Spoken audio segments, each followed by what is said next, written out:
Hemos mencionado que esta región hace referencia a un espacio por donde pasa lo que es el cordón espermático y también lo que es el ligamento redondo en el caso de la mujer. Cordón espermático en el hombre y en la mujer el ligamento redondo. Lo importante entonces de esta región es que está delimitado precisamente por esos pilares que son engrosamientos de la aponeurosis del oblicuo externo. Eso ya habíamos quedado en el video anterior. Nada más es un pequeño brevario o del repaso. Nada más entonces ahora voy a dejar propiamente lo que es la porción de los pilares. Entonces quedamos que la porción aponeurótica que queda del pilar medial va a estar dirigida hacia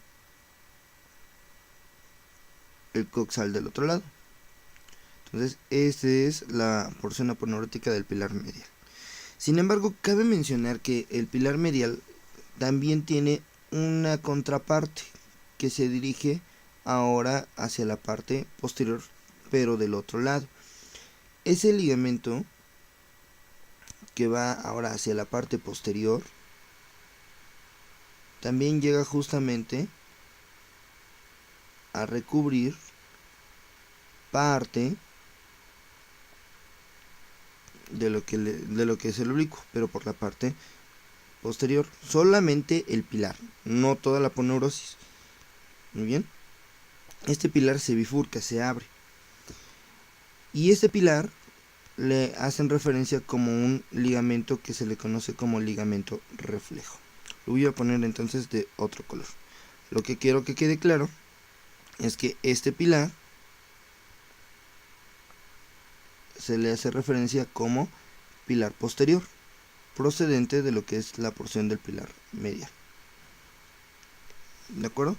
Esquemáticamente lo estoy poniendo justo por delante. Sin embargo, no olvidemos que esta porción va por detrás. Entonces, ese pilar posterior se le conoce como ligamento reflejo. Y ese ligamento reflejo va a dirigirse ahora del otro lado. Entonces, ¿qué sucede? Bueno, nuevamente vamos a poner ahora la parte del pilar medial. Lo estamos poniendo un poquito de colorcitos para que se entienda cómo es que está manejada esta circunstancia. Pero bueno, entonces miren, esta porción es el pilar medial. Luego, la porción más oscura es el pilar, perdón, este es el pilar lateral. Luego viene la porción ahora sí del pilar medial. Y luego el que cruza aquí hacia el otro lado es el pilar posterior. ¿Qué pasa aquí entonces? Sensiblemente hablando, el pilar posterior que queda del otro lado hace esto. Viene justo por detrás del recto anterior del abdomen. Y ahora lo que va a hacer es que va a terminar en el pubis del otro lado. Va a terminar en el pubis del otro lado. Hace esto. Ese sigue siendo el pilar posterior. Entonces, ¿qué hace el pilar posterior? El pilar posterior, sensiblemente hablando, también une a lo que son estos dos pilares, el pilar medial y el pilar lateral, obviamente, pero por la parte posterior, ¿de acuerdo? Por la parte profunda. Entonces, estos dos quedan arriba y este queda hacia la parte posterior, ¿de acuerdo? O profunda. Siempre pasando justo por detrás de la porción del recto anterior del abdomen. Ahora esto es importante porque entonces ya nada más nos quedan las fibras arciformes que hemos quedado, que son las fibras que unen justamente a toda esta porción. Y estos forman prácticamente lo que son los límites de nuestro anillo inguinal superficial. Entonces, ¿cómo queda? Nuevamente, queda nuestro pilar medial que cruza hacia la porción púbica del otro lado. El pilar medial que queda sale en la porción púbica ipsilateral, es decir, en el mismo lado. Luego, del pilar medial se desprende una porción que se dirige hacia la parte posterior. A este ligamento le referiremos como ligamento, ¿sale? O pilar posterior. Este pilar posterior, entonces, el que viene del otro lado, forma parte de esta camita que se le hace al conducto inguinal, al anillo inguinal superficial. Y después va todo cubierto por la aponeurosis del oblicuo externo, formando aquí las fibras arciformes. Entonces, fibras arciformes, pilar lateral, pilar medial y el pilar posterior. Al pilar posterior también se le refiere como ligamento reflejo de Coles, ¿de acuerdo? De Colles. Ligamento reflejo de Coles. Ligamento, ¿sale? Ligamento lateral, ligamento medial en las fibras arciformes de Niqueis. Muy bien, entonces todo esto al final va cubierto propiamente por la aponeurosis del oblicuo, ¿sale? Del oblicuo mayor o del oblicuo externo. Es así como entonces se distribuye prácticamente lo que es nuestro ligamento, nuestro aponeurosis del oblicuo externo. Ahí está. Muy bien, entonces ya tenemos la primera parte, la primera capa. Ahora bien, si yo entonces quitara el músculo oblicuo externo, voy a encontrar ahora a lo que es mi músculo oblicuo interno. ¿Qué pasa con el oblicuo interno? Bueno, aquí hay dos connotaciones. La connotación que va por encima de lo que es la cicatriz umbilical y la parte que va por debajo de la cicatriz umbilical. Son dos porciones completamente distintas. Ahora, ¿esto por qué? Bueno, como habíamos quedado que en la porción del ligamento inguinal, más bien, como la porción del anillo inguinal superficial precisamente deja este agujero, la parte que queda entonces por arriba de la cicatriz umbilical está reforzada por un par de aponeurosis que nosotros encontramos aquí. ¿Sale pues? De lo que es el músculo oblicuo interno y el músculo transverso. ¿Qué pasa? Que por debajo, para poder formar entonces esa porción del anillo, entonces esas aponeurosis respetan el espacio por la parte inferior. Mientras que por la parte superior está muy bien reforzado precisamente por todas esas aponeurosis. ¿De acuerdo? Entonces, lo importante aquí es que se forman algunos espacios que forman precisamente debilidades en la pared. Esas debilidades son las que se estudian de manera quirúrgica. Precisamente por eso se estudia la región inguinal de esta manera. Ahora, fíjense bien. Entonces, vamos a ver, lo vamos a poner un poquito de amarillo para que entonces se entienda del resto. Que la siguiente, precisamente, es la aponeurosis del músculo oblicuo interno. Esa aponeurosis no alcanza completamente toda la porción inguinal, sino que genera como un arco, formando prácticamente para lo que muchos describirían un techo, porque quien refuerza toda la porción aponeurótica que se encuentra justamente en esa región es precisamente el oblicuo externo. Ahora bien, la aponeurosis del oblicuo interno, entonces por encima de la cicatriz umbilical, lo que hace es bifurcarse, es decir, me da una hoja anterior que cubre propiamente a toda esta región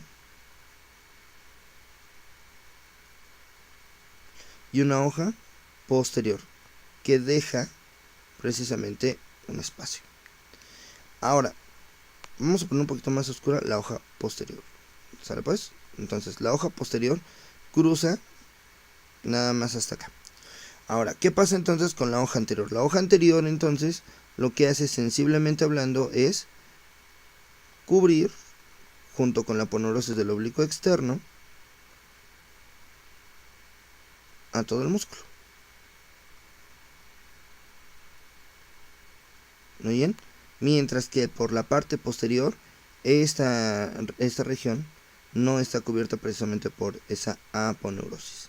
Muy bien. Ahora, pero yo les dije, pero es que tiene una hoja posterior. Sí, porque la hoja posterior nada más cubre desde lo que referimos que es por los 2/3 superiores de lo que es nuestro recto anterior del abdomen. ¿Qué sucede entonces con la hoja posterior? Bueno, la hoja posterior entonces deja un espacio, ¿de acuerdo? Conocido como arcada de Douglas. Bueno, la arcada de Douglas, ¿qué tiene que ver? Bueno, La arcada de Douglas prácticamente lo que me permite o lo que me ayuda es a mantener un espacio que queda hacia la región posterior. Por lo tanto, esta que estoy poniendo acá, que es la hoja posterior, sensiblemente hablando, deja precisamente todo este espacio.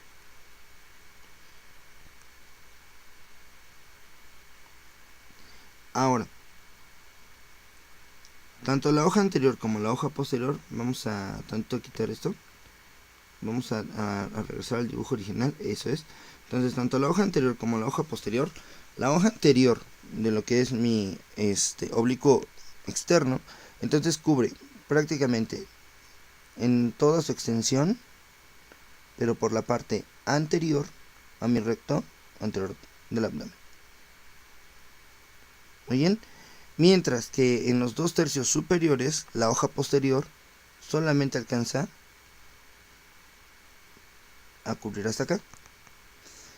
Ahora, ¿qué sucede con esa hoja? Bueno, esa hoja, tanto la hoja anterior como la hoja posterior, sensiblemente hablando, se van a dirigir ahora nuevamente hacia la porción de mi cresta ilíaca, formando aquí entonces un pequeño hueco o un pequeño espacio. Muy bien. Ahora,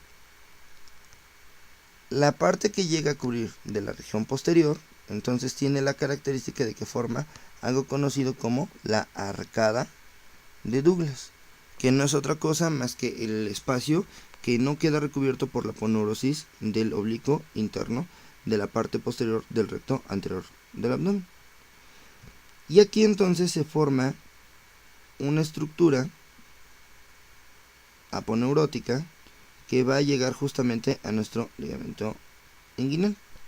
Esa porción aponeurótica que acabo de dibujar, que acabo de ponerles ahí, prácticamente entonces se desprende acá. Se desprende entonces desde esta porción, formando aquí mi arcada de Douglas, y entonces va a terminar justamente hacia mi porción del ligamento inguinal, formando ahora una porción ligamentosa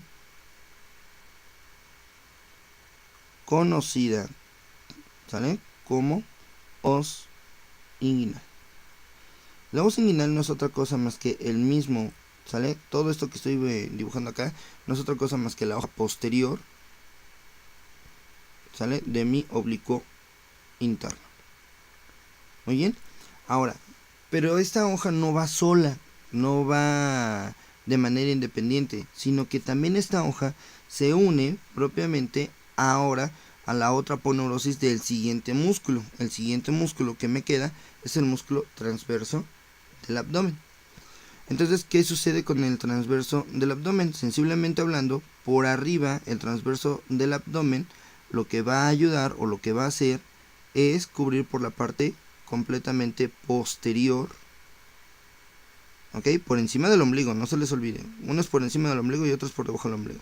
Entonces, cubre completamente por la parte posterior a mi recto anterior del abdomen. Ahora, ¿y qué hacen entonces estos músculos? ¿O qué hacen estas aponeurosis? Bueno, sensiblemente hablando, estas aponeurosis literalmente están pegadas. Es decir, no existe una manera tan fácil de poder diferenciar la aponeurosis del oblicuo interno con la aponeurosis del transverso, del músculo transverso. Y a estas porciones, como no se pueden despegar tan fácilmente, ¿qué es lo que hacen? Bueno, los autores lo describen como una porción aponeurótica conjunta. Precisamente entonces esas aponeurosis hacen referencia de lo que nosotros referiríamos como el tendón conjunto. Conjunto porque les digo que no hay manera de diferenciar entre uno y otro. Este tendón conjunto entonces, al final, como están pegados, entonces todos, ambos dos dijeron por ahí, ambos van a formar precisamente esta os inguinal. Muy bien, que no es otra cosa más que el punto de inserción que tiene precisamente mi tendón conjunto. Ahí está, entonces ya tenemos. Mi arcada de Douglas sigue respetada. Muy bien. Nada más que la aponeurosis entonces del oblicuo interno pasa justo por delante y cubren toda su extensión precisamente a esta región. Ahora, la aponeurosis por arriba genera una hoja anterior y una hoja posterior. La parte del transverso sensiblemente nada más genera una hoja posterior. ¿De acuerdo? Que esta es la parte un poquito más complicada de entender, porque incluso hay algunos libros que hacen referencia que también la porción del oblicuo interno genera propiamente una hoja que cubre por la parte anterior. Entonces todo es dependiendo en el contexto en el que lo veamos, si es por debajo del ombligo o si es por encima del ombligo. Muy bien. Ahora, nuevamente, vamos a quitar tantito la imagen así que tenemos acá. Y ahora vamos a dejar nada más nada más vamos a dejar una imagen de cómo debería verse propiamente esta región. Entonces, si yo hiciera un corte, fíjense bien, si yo de repente tomara e hiciera un corte de manera transversal, si yo lo viera de manera transversal, entonces aquí yo vería un recto anterior del abdomen. ¿De acuerdo? Aquí vería un recto anterior del abdomen. Y sensiblemente hablando, aquí veré yo el otro recto anterior del abdomen. Muy bien, ahí está. Ahora, ya que tengo entonces esos dos, este sería anterior y esto sería posterior. ¿De acuerdo? Esto es lateral y aquí estaría la parte medial. Aquí la parte medial entonces dibujaría pues precisamente lo que es la porción aponeurótica conocida como línea alba. ¿De acuerdo? Y este dibujo que estamos poniendo acá es sensiblemente por encima del ombligo. Muy bien. Entonces aquí tenemos a nuestra línea alba. Esto es por encima del ombligo, es decir, estamos marcando precisamente a esta región, lo que está por encima del ombligo. Por lo tanto, fíjense bien, la porción entonces que viene cubriendo por toda la porción anterior es de mi músculo oblicuo externo. Todo esto entonces es de mi oblicuo externo hasta llegar propiamente a la línea alba, y aquí vendría la aponeurosis del oblicuo externo pero del otro lado, abrazando a estos músculos. Muy bien. No olvidemos que esto es por encima del ombligo, no vayan a olvidar la referencia. Ahora, después, por el mismo encima del ombligo, vamos a encontrar propiamente ahora a lo que es mi músculo oblicuo interno. Que dijimos que el oblicuo interno entonces se bifurca en dos hojas. Una hoja anterior que cubre en toda su extensión a lo que es mi mi recto anterior del abdomen. Ahí está. Obviamente también viene el músculo oblicuo del otro lado. Listo. Y sensiblemente hablando, la hoja que nosotros vemos por la parte posterior cubre solamente los 2/3 superiores. No alcanza a cubrir toda la porción del músculo recto anterior del abdomen. Entonces solamente me van a quedar propiamente la del otro lado. Ahí está. Muy bien, entonces ya tenemos la aponeurosis del oblicuo externo, que me va a cubrir propiamente en toda su extensión al músculo recto anterior del abdomen. Y el otro, que sensiblemente hablando es la porción del músculo oblicuo interno, me va a cubrir por la parte anterior y por la parte posterior, formando entonces como una cartera. Y por último, el transverso del abdomen sensiblemente va a generar todo un espacio, ¿sale? Va a cubrir como el oblicuo externo, pero por la parte interna, por la parte posterior. Todo esto entonces lo va a cubrir mi músculo oblicuo, perdón, mi músculo transverso. Ya está. Muy bien, entonces va de nuevo. Oblicuo externo cubre en toda su extensión propiamente a lo que es mi recto anterior del abdomen. El músculo oblicuo interno cubre por delante en toda su extensión y por detrás deja propiamente un espacio, ¿de acuerdo? Conocido como arcada de Douglas.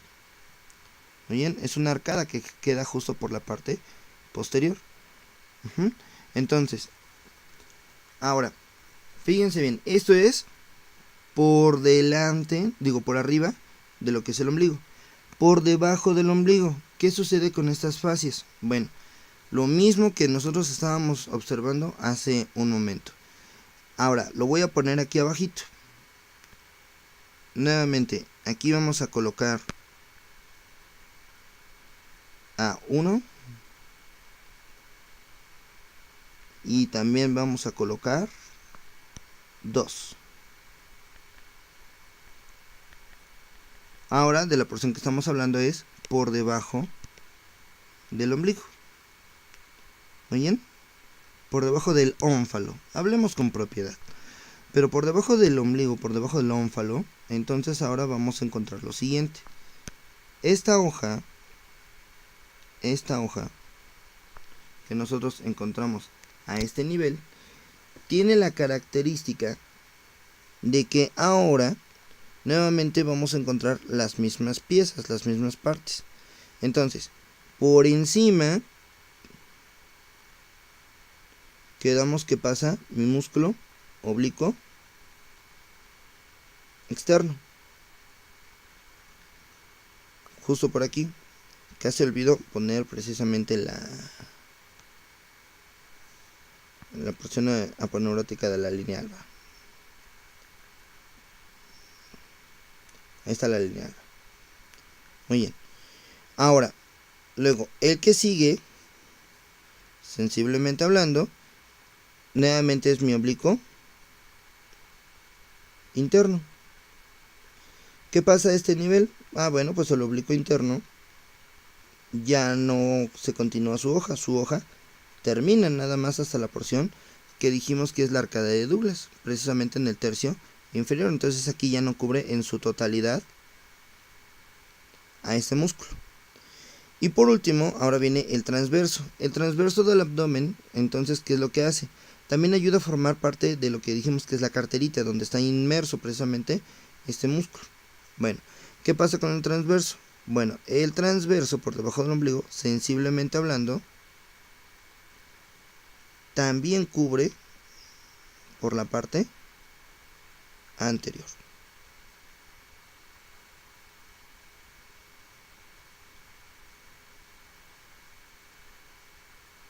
Ahí está. Y entonces, aquí se forma precisamente lo que nosotros estábamos observando hace un momento y habíamos mencionado que la porción que queda por la región anterior es la combinación de todas estas fascias, ¿de acuerdo? Entonces, cuando coalescen estas fascias, cuando se juntan estas fascias, van a llegar solamente por la parte anterior, pero por la parte posterior no. Por la parte posterior sensiblemente mantienen o se quedan justamente respetando este espacio que dijimos que es la arcada de Douglas. Muy bien, espero que con esto se haya comprendido un poco lo que es lo que tratábamos de explicar. Pero recuerden, el dibujo de aquí arriba representa lo que es prácticamente las aponeurosis, como están dispersas en esta región. Y no olvidemos que nosotros encontramos una fascia que cubre pues prácticamente toda la región posterior, ¿de acuerdo? Esa fascia es conocida como fascia transversalis, que esta es una fascia que sensiblemente se encuentra recubriendo por la parte interna a todos los músculos. Es un poco complicado esta parte, sin embargo, como se los comento, por arriba la única diferencia que encontramos propiamente es la división del músculo oblicuo interno, ¿de acuerdo? Que se extiende justamente todo por delante, pero deja el espacio por detrás. Muy bien. Ahora, Espero que se haya comprendido esta idea, porque pues les digo, es un poquito complicado al principio, pero ahí queda propiamente lo que ya hemos estado hablando. Entonces, ¿qué sucede aquí? El tendón conjunto presenta ahora una cualidad muy interesante. Esa cualidad es que ahora, aquí regresamos a la pelvis, de este mismo tendón conjunto se desprende una estructura ligamentosa. Vamos a ponerlo aquí. Se desprende una estructura ligamentosa que lo que hace es girar, dar la vuelta. Esta estructura ligamentosa que se encuentra justamente desprendiéndose de lo que es mi aponeurosis, de mi tendón conjunto, de mi os inguinal, que está aquí,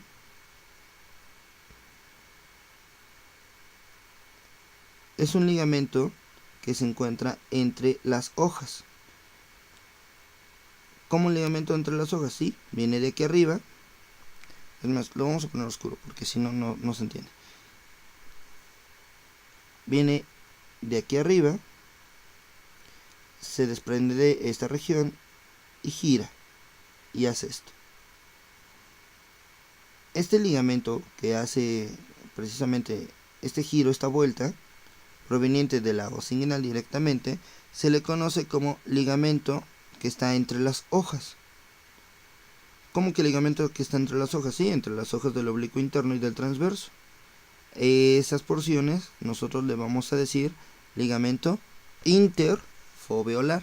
Inter, entre, ¿de acuerdo? Foveola, hojas. Ligamento interfoveolar. El ligamento interfoveolar, entonces, también conocido como ligamento de Hesselbach, tiene la característica de que presenta un ligamento de refuerzo. No es muy pequeño realmente, no es un ligamento muy grande. Es el ligamento de refuerzo, que nosotros lo encontramos justamente por esta porción, le dicen ligamento de Littler. Bueno, pero para fines prácticos, el ligamento interfoveolar es el que viene de la os inguinal, da la vuelta y entonces forma el anillo inguinal profundo, que es más fácil que el anillo inguinal superficial. Todo precisamente de lo que viene del tendón conjunto. Ahora, y cubriendo por toda la parte posterior, reforzando precisamente este espacio que queda de la pared como si fuera un espacio, pues vamos a decirlo así, débil, porque de hecho es un espacio débil de la pared. Entonces todo este espacio está recubierto precisamente por la parte posterior de lo que es la fascia transversalis, es decir, toda la fascia transversalis oblitera este espacio, menos o respetando propiamente a lo que es nuestro anillo inguinal profundo. Ahora, ¿qué sucede entonces? Como los músculos van de atrás hacia adelante, el transverso, el oblicuo interno y luego el oblicuo externo, se forma un conducto que ya lo describimos propiamente, que se llama conducto inguinal. Ahora, el conducto inguinal entonces va a tener una pared. La pared posterior propiamente es por la fascia transversalis. ¿De acuerdo? Ahora, aquí se forma un techo. ¿Ok? Y este techo está formado por el tendón conjunto, es decir, pues precisamente por el músculo oblicuo, ¿cómo se llama? El oblicuo interno y el transverso. Ese es el techo. El piso lo tiene pues nuestro rey, el ligamento inguinal, y nuestra pared anterior lo cubre, pues ya lo vemos marcado propiamente aquí, nuestro oblicuo externo. Nada más vamos a cambiar un poquito el orden de acá. Eso es. Entonces, el oblicuo externo es la pared anterior. ¿Por qué pared anterior? Porque es el que cubre toda la región, excepto por el orificio inguinal superficial. ¿De acuerdo? Y luego, la pared posterior es la fascia transversalis. ¿Ok? El techo lo forman nuevamente lo que es mis porciones del tendón, del tendón conjunto. Y por último, las porciones que le competen hacia la región posterior, también nosotros la vamos a encontrar por nuestro anillo inguinal, ¿sale? Profundo. Entonces todo esto es región inguinal propiamente dicha. ¿Ok? Ahora, ¿qué es lo que sucede aquí? Bueno, nuestro conducto inguinal entonces, les dije que era la salida, propiamente, es la salida de lo que es esto, que dijimos que en el hombre se le conoce como cordón espermático y en el caso de la mujer es el ligamento redondo. ¿Qué pasa? Entonces este conducto posee peritoneo, ¿de acuerdo? ¿Por qué? Por la migración que tiene en este caso el testículo, en el caso del varón. En el caso de la mujer sí también presenta unas porciones ahí peritonealizadas, pero porque es la salida propiamente de este ligamento redondo. ¿Ok? Lo estoy poniendo de azul porque realmente este conducto o más bien en esta porción vamos a encontrar arterias, venas, porciones musculares, que hablaremos precisamente en otro momento. Espero que con esto haya quedado claro pues parte de la región inguinal. Díganme en los comentarios qué les pareció, si es que todavía se les complica o si lo podemos explicar de otra manera. ¿Sale pues? Este es el video más largo que tengo, dura 32 minutos prácticamente, 31 minutos, pero espero que con esto haya quedado comprendido.